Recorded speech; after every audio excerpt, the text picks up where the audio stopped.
Hi guys, welcome back. You are still with Mr. Chauke. We are busy with Physical Sciences, Paper 1. We are trying to show you how to score easy marks in the exam and to also rectify some of the common errors that you make during exam. Today's show is sponsored by Liberty.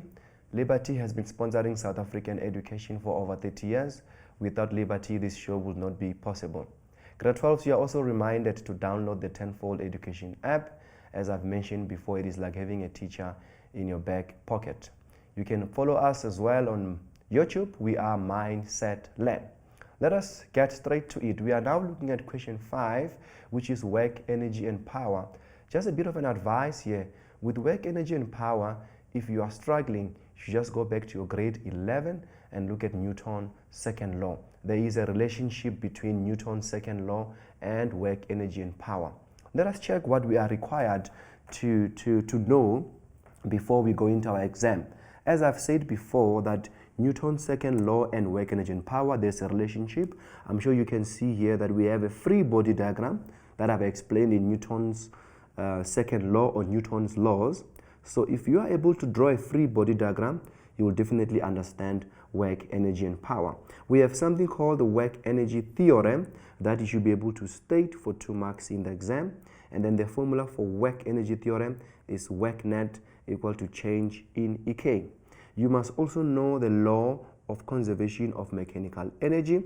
This is the law of conservation of mechanical energy here, but we'll look into it in details just now.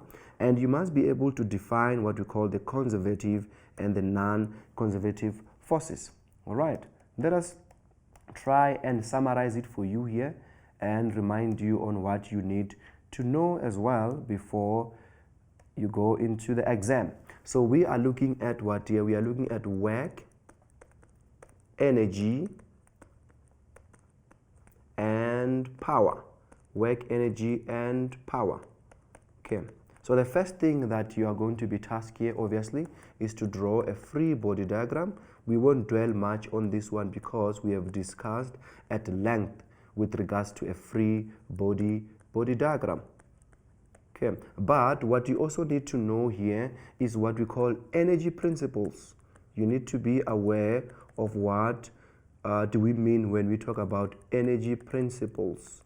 Energy principles. Okay, now these energy principles is 3 of them. I'll just summarize them for you now.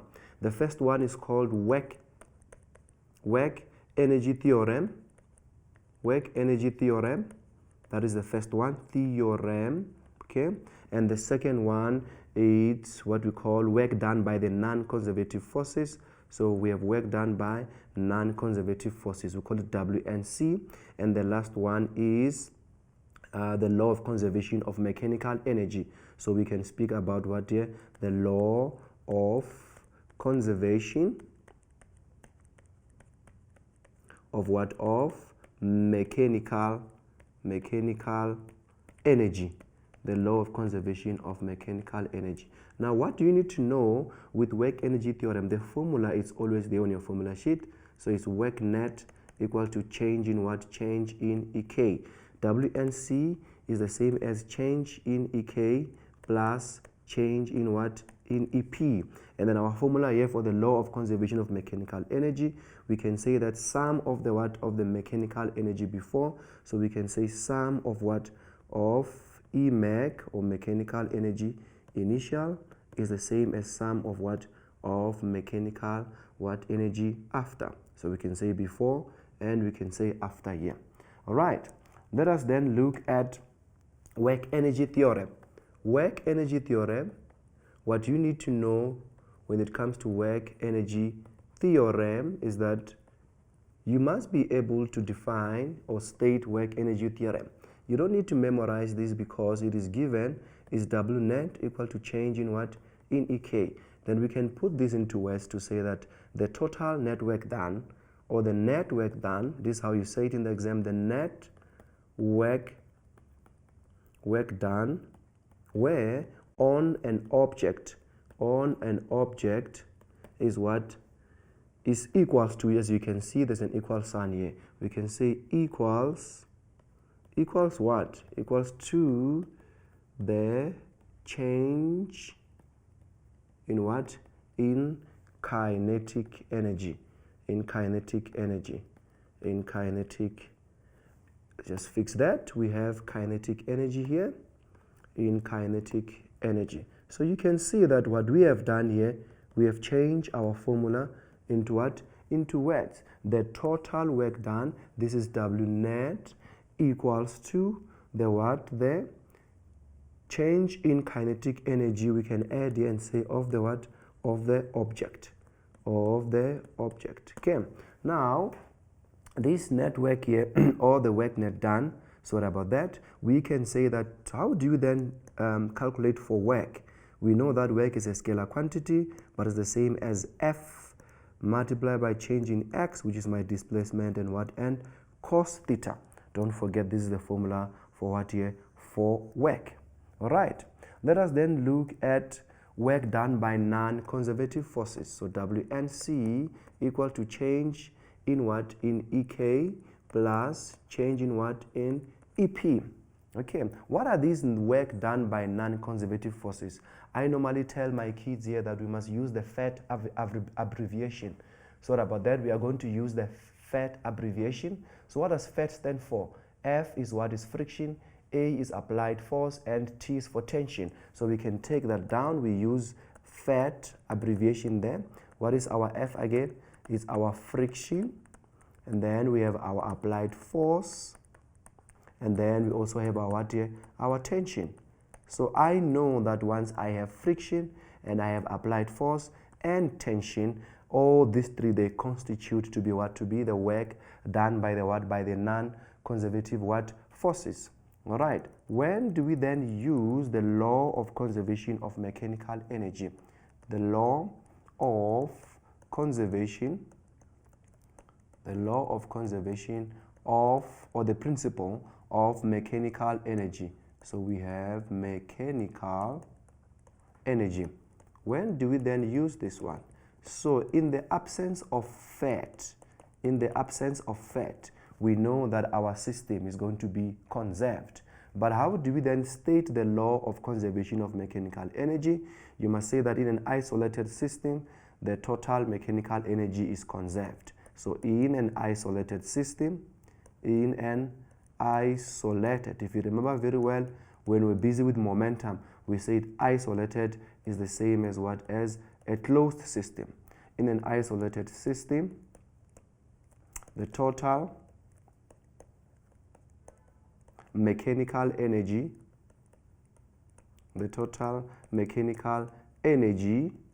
will what? Will remain constant.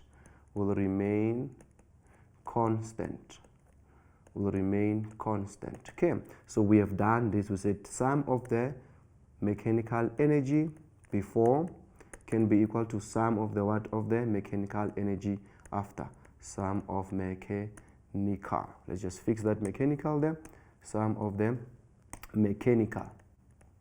In fact, we can just say mech here. Instead of writing in full, we can just say mech what? Mech after. All right, so this is the same as EP plus EK. This will be before, equal to EP plus EK.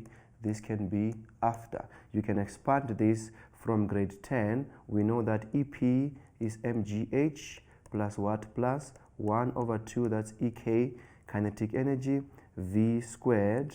All right, this can be for before, equal to mgh plus what? Plus 1 over 2, which is my kinetic energy, and don't forget to square it there, and therefore we have what here? We have 4 for after. When do we then use this formula again? When it is FAT free. What is FAT again? It's frictional force, is applied force, and then is tension force. Those are some of the things that you can be tasked to do in question 4. In fact, not 4, rather question 5. That's work, energy, and what? Work, energy, and power. When do we then speak about power here with this topic? Because it says work, energy, and power. When do we speak about power? What is power? We know that P equal to the work done over what? Over change in time. If we put this to words, is the rate at which work is done.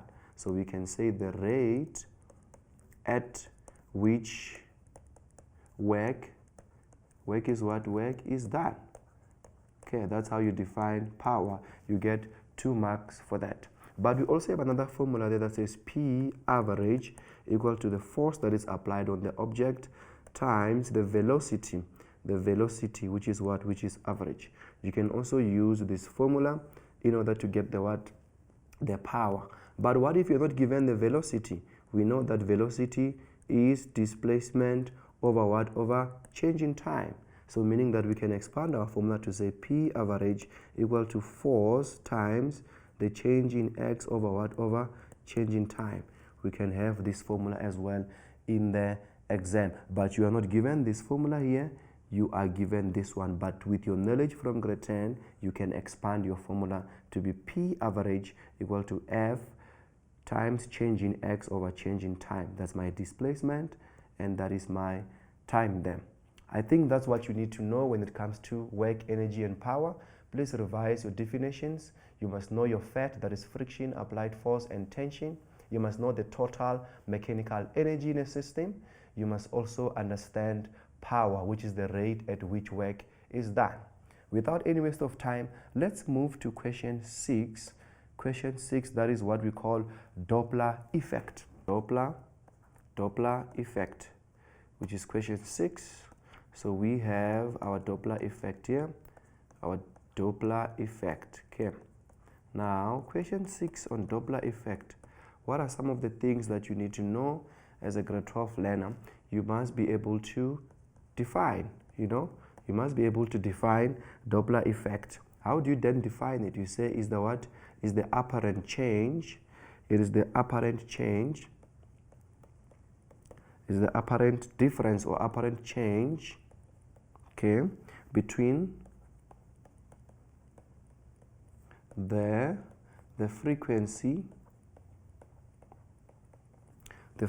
of what at which light, or the frequency of the, we can say the listener if we want, and the what, and the source, between the listener and the what, and the source. Okay, now what else do we know in Doppler effect? If we are talking about frequency, we know the formula for frequency. And then if we are talking about the listener and the what, and the source, meaning that we should be able to know the formula for Doppler effect. What's our formula then? It's FL, which stands for frequency of the listener, equals to V plus or minus V what? VL, velocity of the listener, and therefore we have V plus minus V what? Vs times what? Times the frequency of the what? Of the source. So you should be able here to identify what variable are you looking for. Are you looking for the FL, which is frequency of the listener? Are you looking for VL, V or velocity of the listener, or VS, velocity of the source? Or you can also look forward for FS, which is the velocity of the what? Of the source. Now the V here can be constant depending on whether you are looking at what? The speed of sound on air or in water. They will definitely give you the speed here. There's no need to memorize the speed. What else do we know is that frequency, there is a relationship between frequency and the wavelength. Frequency, in fact, is called frequency and the wavelength. What do we know about frequency and wavelength is that frequency and wavelength are inversely proportional. They are inversely proportional here. So they are inversely proportional. So we know that the higher the frequency, the shorter the wavelength. The higher the frequency, the shorter the wavelength. We can just also use a common example here in real life, that when an ambulance and its siren on is approaching you, you can notice the difference in the sound of the siren. As the ambulance is approaching you, the sound increases, but as the ambulance is leaving you, the sound decreases. How is that, and how we can relate to that with our formula here? We can relate that with our formula here by saying, as the ambulance is approaching you, the shorter the distance, and the shorter the distance, the higher the frequency. But as the ambulance is leaving you behind, there's a longer distance, and once we have a longer distance, we are going to have a lower frequency.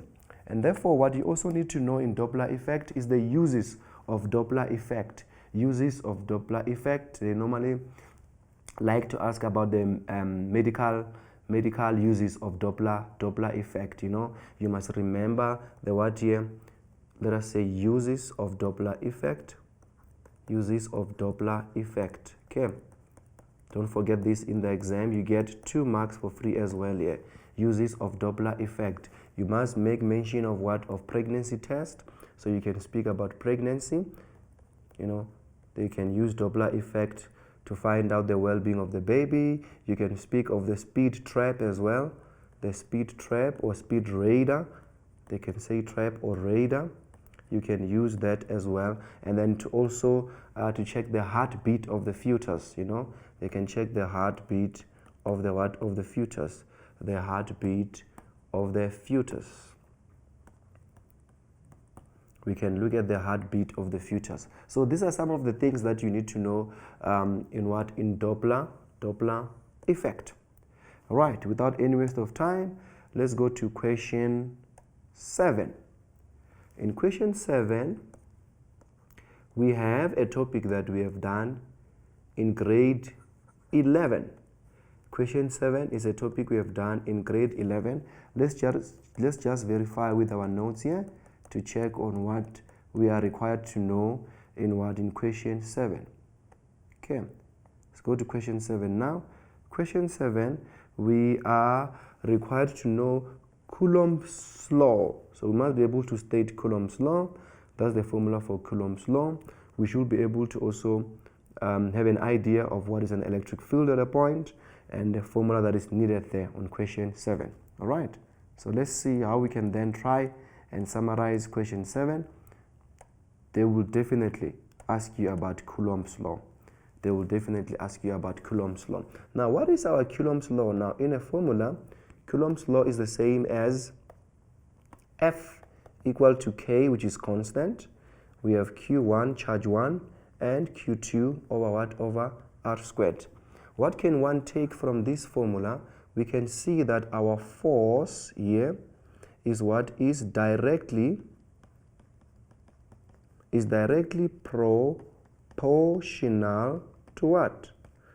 To the magnitude of the charges, to the magnitude of the charges, and we can see that it's also inversely proportional to what here? Proportional to the, don't say distance because it is squared, to the squared distance between them, to the squared distance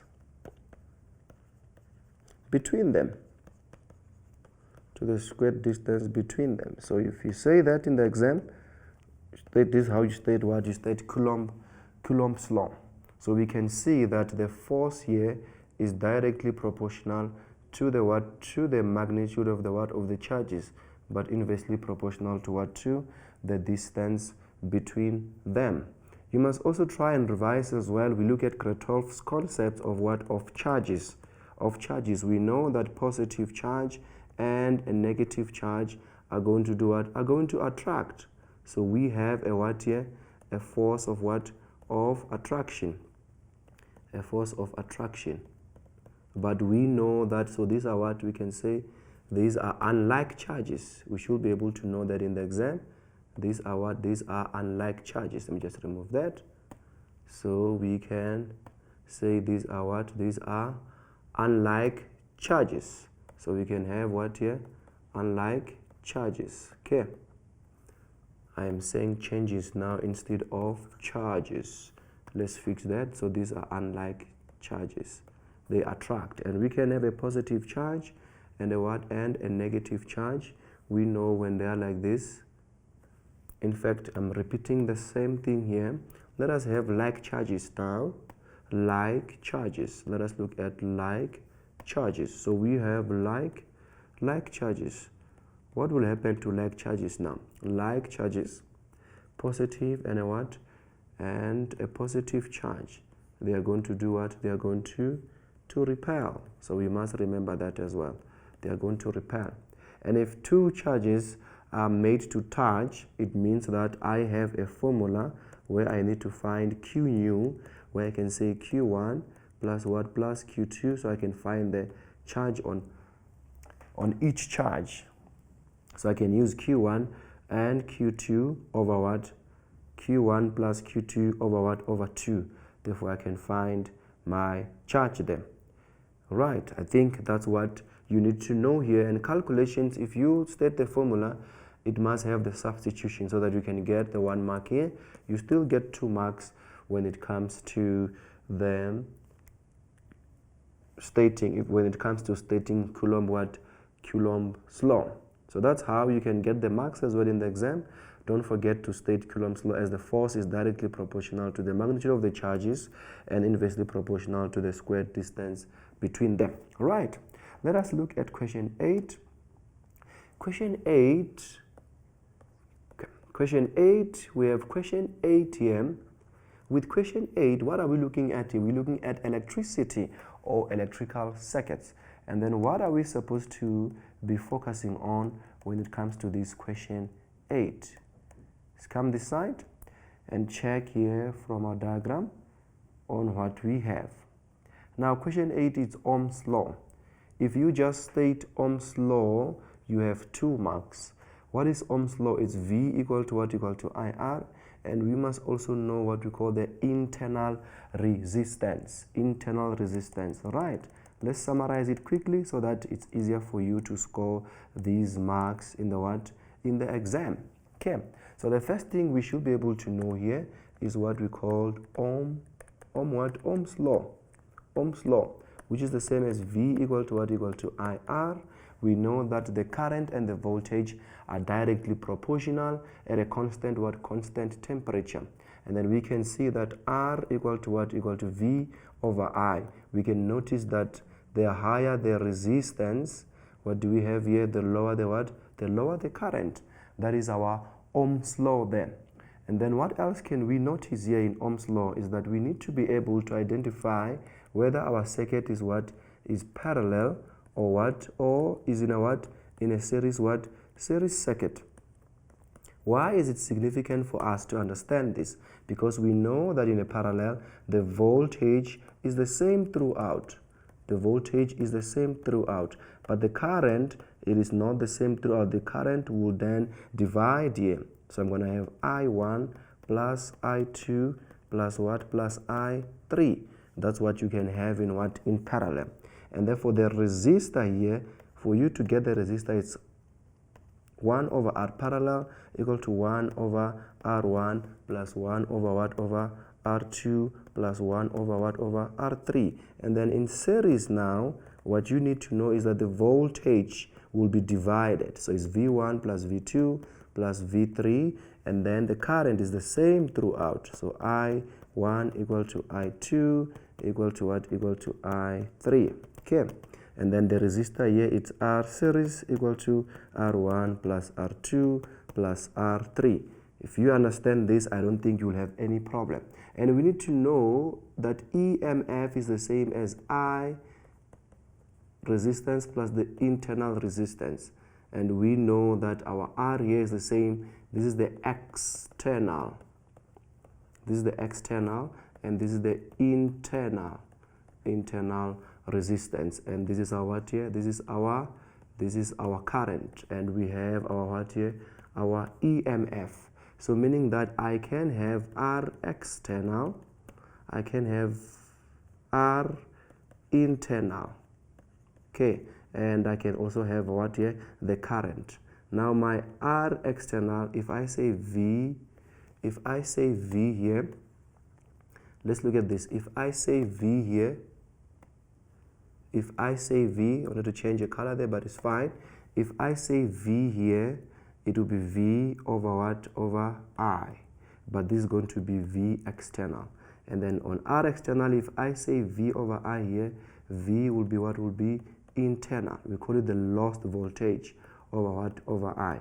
But here we just have V over what? Over R. This can be the what? The total current. Total current. Please be able to define what is V internal. Please be able to define current, which is the rate at which current pass through, or we can say the rate at which current pass through, because we have I equal to what? Equal to Q over what? Over change in time. In fact, it is the rate at which current flows, because we have the charges flow there. So this is how you will definitely answer question 8. Don't forget your Ohm's law. Don't forget your parallel and series circuit. Don't forget your formula E equal to I equal to R and small letter R there, which is external resistance and internal resistance. All right, grade 12s, this is how you can score marks easy in paper 1. Don't forget your definitions. Don't forget to use your formula sheet for the definitions as well. Take your time in writing your definitions and make sure that you understand your definition. That's it from me. Until we meet again, goodbye.